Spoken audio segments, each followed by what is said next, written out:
दोस्तों, मकर संक्रांति हिंदू धर्म का एक प्रमुख त्योहार है।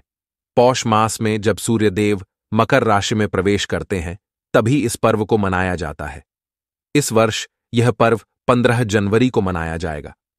मकर संक्रांति के दिन से ही ऋतु परिवर्तन भी होने लगता है। इस दिन स्नान और दान का विशेष महत्व होता है। मकर संक्रांति के दिन तिल तथा गुड़ का दान करने का सबसे अधिक महत्व होता है। मान्यताओं के अनुसार मकर संक्रांति के दिन भगवान सूर्यदेव अपने पुत्र शनि से मिलने के लिए आते हैं। उदय तिथि के अनुसार इस वर्ष मकर संक्रांति 15 जनवरी को मनाई जाएगी।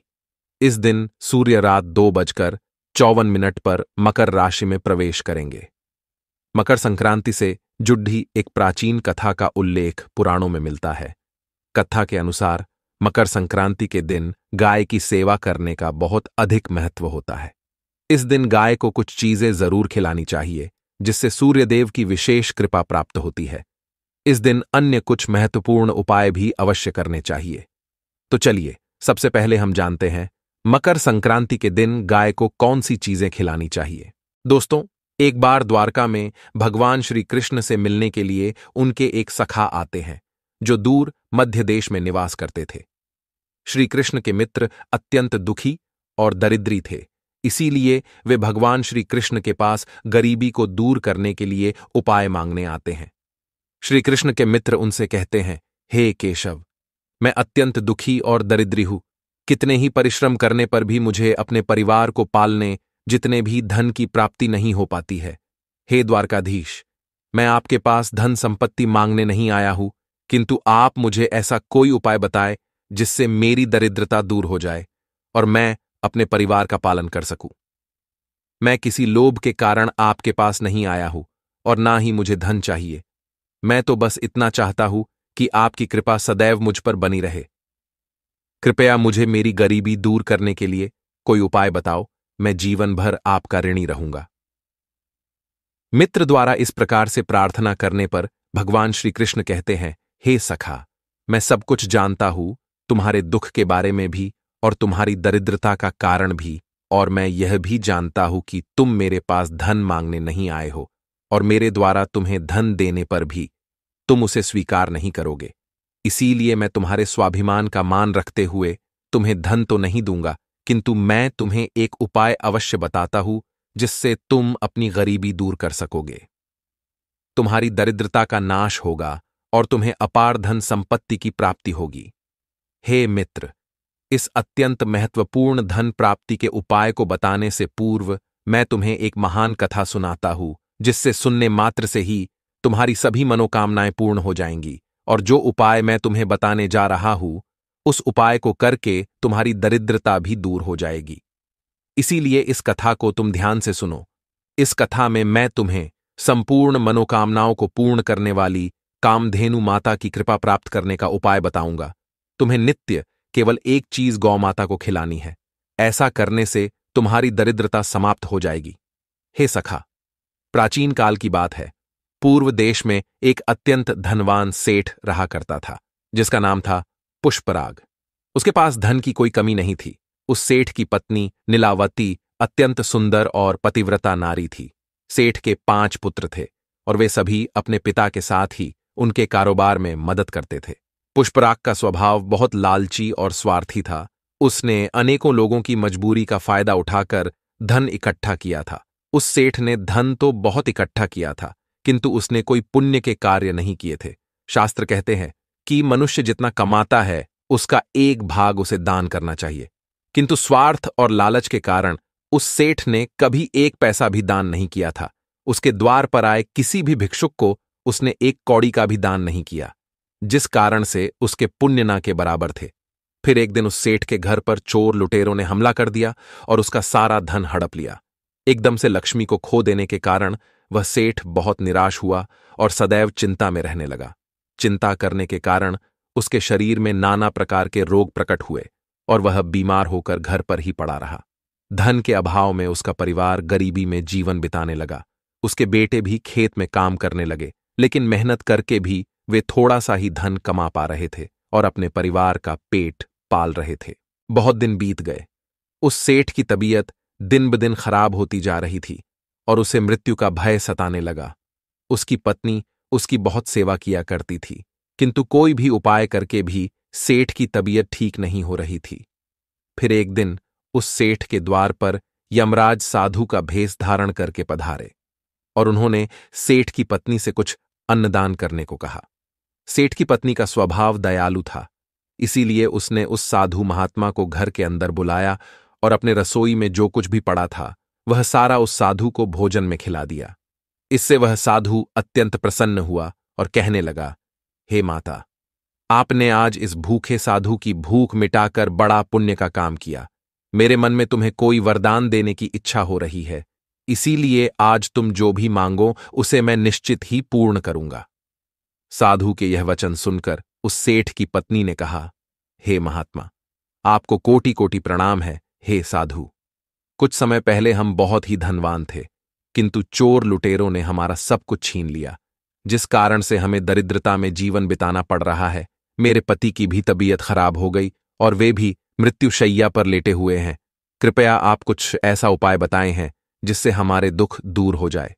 उस सेठ की पत्नी की बात सुनकर वह साधु महात्मा बोले, हे माता, तुम्हारी यह दुर्दशा तुम्हारे पति के कुकर्मों के कारण हुई है। उसने अपने जीवन में कभी दान धर्म नहीं किया, कभी कोई पुण्य का काम नहीं किया। उसने दूसरों को दुख देकर ही इतना सारा धन प्राप्त किया है, इसीलिए दुर्भाग्य उसका पीछा नहीं छोड़ रहा है। किंतु यदि तुम इस दुर्भाग्य से पीछा छुड़ाना चाहती हो तो मैं तुम्हें एक उपाय अवश्य बताऊंगा। तुम अभी सभी मनोकामनाओं को पूर्ण करने वाली कामधेनु माता की शरण में जाओ, वे निश्चित ही तुम्हारे दुख दूर करेंगी। तुम एक गाय अपने घर पर लाकर उसकी सेवा करो और नित्य उसे एक चीज खिलाओ जो मैं तुम्हें बताऊंगा, जिससे तुम्हारी दरिद्रता दूर हो जाएगी। इस प्रकार से वह साधु उस सेठ की पत्नी को उपाय बताते हैं और उसी स्थान पर अंतर्ध्यान हो जाते हैं। फिर इस चमत्कार को देखकर वह सेठ की पत्नी आश्चर्य में पड़ जाती है और उस साधु द्वारा बताए गए उपाय को करने का निश्चय करती है। उसके पास उतना धन तो नहीं होता है कि वह गाय को खरीदे, इसीलिए वह गांव के पास स्थित गौशाला में जाकर वह उपाय करती है। वह रोज सुबह चुपके से घर से निकलकर गौशाला जाने लगी और साधु द्वारा बताई हुई वह चीज उस गाय को खिलाने लगी। फिर एक दिन अचानक उसे यह समाचार मिला कि राजा के सिपाहियों ने उन चोर लुटेरों को पकड़ लिए है जिन्होंने उस सेठ का धन चोरी किया हुआ था। इस प्रकार से गौ माता के आशीर्वाद से उस सेठ को उसका सारा धन प्राप्त हुआ। फिर वह सेठ भी अपनी पत्नी के साथ रोज गौशाला में जाने लगा और गाय की सेवा करने लगा। रोज गाय के पीठ पर जो कूबड़ होता है उसे स्पर्श करने लगा, जिससे उसके सभी रोग भी नष्ट हो गए और वह फिर से स्वस्थ हो गए। इस प्रकार से गाय की सेवा करने मात्र से ही उस सेठ को सारी संपत्ति वापस मिल गई। उसके बाद वह सेठ रोज दान धर्म करता। उसने अपने घर के पास एक गौशाला भी बनाई और रोज गायों की सेवा करने लगा। श्री कृष्ण कहते हैं, हे सखा, अब मैं तुम्हें बताता हूं गाय की सेवा कैसे करनी चाहिए और गाय को कौन सी चीज खिलाने से धन की प्राप्ति होती है। हे मित्र, शास्त्रों में गाय को माता कहा गया है और समस्त देवी देवता भी इनका पूजन करते हैं। गायों के 6 अंग गोबर, मूत्र, दुग्ध, दधि और घृत ये अत्यंत पवित्र और शुद्धि के साधन भी हैं। गोबर से बिल्व वृक्ष उत्पन्न हुआ, उसमें लक्ष्मी विद्यमान है, इसलिए इसे श्री वृक्ष कहा जाता है। गोबर से ही कमल के बीज उत्पन्न हुए हैं। गोमूत्र से गुग्गुल की उत्पत्ति हुई है, जो देखने में प्रिय और सुगंधि युक्त है, जो सभी देवों का आहार है। संसार में मूलभूत गोदुग्ध से उत्पन्न है। सभी मांगलिक पदार्थ दही से उत्पन्न हैं। घी से अमृत उत्पन्न होता है, जो देवों की तृप्ति का साधन है। गाय से ही यज्ञ प्रवृत्त होता है। गौ माता के शरीर में 33 कोटि देवी देवताओं का निवास होता है। गाय एक अत्यंत पवित्र, निर्मल, शांत, निष्पाप जीव है। ऋग्वेद में इसे संसार का पालन पोषण करने वाली कामधेनु माता कहा गया है। इसके दर्शन मात्र से मनुष्य के हजारों पाप नष्ट हो जाते हैं। इसीलिए कभी इस निष्पाप गौ माता पर अत्याचार नहीं करना चाहिए। गाय को कभी मारना नहीं चाहिए और कभी उन्हें कष्ट नहीं देने चाहिए। गाय को मारना शास्त्रों में सबसे बड़ा पाप माना गया है। जो मनुष्य गाय की निस्वार्थ भाव से सेवा करेगा वह सुख समृद्धि प्राप्त करेगा। जो स्त्री रसोई में बनी पहली रोटी गौ माता को खिलाएगी वह सदा सुहागिन और सौभाग्यशाली रहेगी। जो लोग अपने घर में गाय से प्राप्त पंचगव्य को घर में रखेगा, उसके घर में कभी दुख दरिद्रता नहीं आएगी। जो व्यक्ति प्रतिदिन किसी न किसी तरह से गौ माता की सेवा करता है, वह सबसे अधिक पुण्यवान बन जाता है।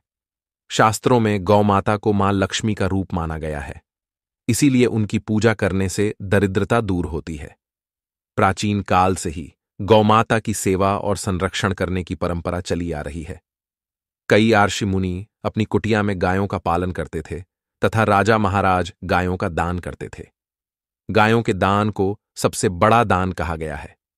गाय का दान करने से सभी जन्मों के पाप नष्ट हो जाते हैं और मनुष्य को मोक्ष की प्राप्ति होती है। गौ माता के दर्शन करना बहुत शुभ होता है। शास्त्र कहते हैं, रोज सुबह गाय के दर्शन होने से पुण्य की प्राप्ति होती है और सुबह गोबर के दर्शन होने से लक्ष्मी की प्राप्ति होती है। अगर किसी महत्वपूर्ण कार्य के लिए जा रहे हैं और अचानक ही गौ माता आपके रास्ते में आ जाती है, तो वह कार्य निश्चित ही सफल हो जाता है। किसी भी यात्रा पर निकलते समय अगर गौ माता के दर्शन हो जाए तो वह यात्रा सुखपूर्वक पूर्ण हो जाती है, इसमें संशय नहीं है। कुंडली में यदि पितृदोष होता है तो अन्य उपायों के साथ साथ गौ माता को प्रतिदिन रोटी और घास खिलाने से लाभ होता है और पितृदोष से मुक्ति मिलती है। इसी तरह कुंडली में यदि शनि की 7.5 या महादशा है तो हर शनिवार और अमावस्या को काले रंग की गाय को घास या रोटी खिलाएं और उसकी पूजा करें। इससे शनि दोष कम होता है। गौमूत्र यानी कि गाय का मूत्र बहुत ही उपयोगी, पवित्र और स्वास्थ्य की दृष्टि से अत्यंत हितकारी होता है। आध्यात्मिक दृष्टि से तो गौमूत्र का महत्व है ही, साथ ही वैज्ञानिक और स्वास्थ्य की दृष्टि से भी गौमूत्र के बहुत से लाभ बताए गए हैं। गौमूत्र में बहुत से खनिज पदार्थ और स्वास्थ्यवर्धक तत्व होते हैं जो हमारे शरीर की शुद्धि करते हैं और बहुत से रोगों से भी बचाते हैं। साथ ही गौमूत्र छिड़कने से वातावरण में शुद्धता और पवित्रता व्याप्त हो जाती है। इसीलिए हमारे शास्त्रों में शरीर को निरोगी रखने के लिए प्रतिदिन गौमूत्र का सेवन करने तथा घर में गौमूत्र छिड़कने के लिए कहा गया है। कुंडली में शुक्र ग्रह की स्थिति को मजबूत करने के लिए ज्योतिष शास्त्र के अनुसार सुबह के भोजन में सबसे पहली रोटी निकालकर एक सफेद गाय को खिलाना शुभ माना जाता है। अगर कुंडली में बुध ग्रह कमजोर है या किसी कारण इसके दुष्प्रभाव झेलने पड़ रहे हैं तो हर बुधवार के दिन गाय को हरा चारा खिलाना शुरू कर दें। इससे बुध से जुड़े दुष्प्रभाव दूर होंगे और आपको तमाम समस्याओं का हल मिल जाएगा।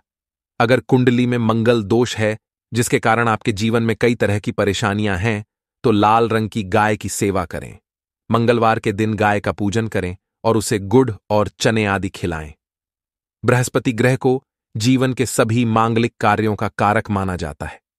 ऐसे में अगर किसी व्यक्ति के जीवन में विवाह आदि मांगलिक कार्यों में विघ्न निर्माण हो रहे हैं तो उन लोगों को कुंडली में बृहस्पति ग्रह की स्थिति को मजबूत करने के लिए रोटी पर गुड़ और चने रखकर गाय को खिला देना चाहिए।